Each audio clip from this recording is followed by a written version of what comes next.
duke pasur parasysh që në momentin kur Kuvendi i Republikës së Kosovës konstituohet, duke i pasur parasysh numrat në Kuvendin e Republikës së Kosovës, ai do të konstituohet, pra nuk do ta kemi problemin e fillimit të vitit apo të prillit të vitit kaluar.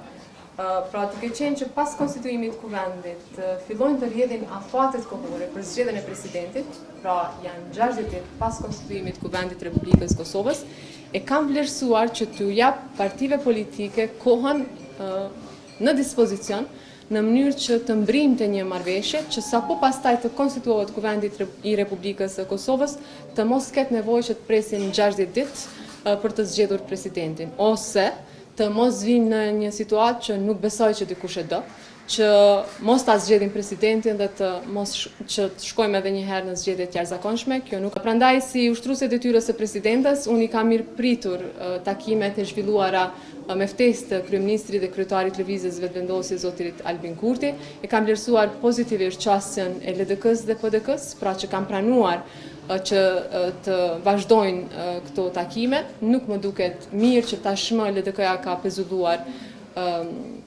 si me thënë takimet për të arritur një marrëveshje. Ftoj edhe Aleancën për Ardhmërinë e Kosovës që t'i përgjigjet pozitivisht ftesave për takime, sepse nuk mund të kemi marrëveshje pa pas takime. Prandaj çësia serioze, konstruktiviteti në këto diskutime sjellte një marrëveshje.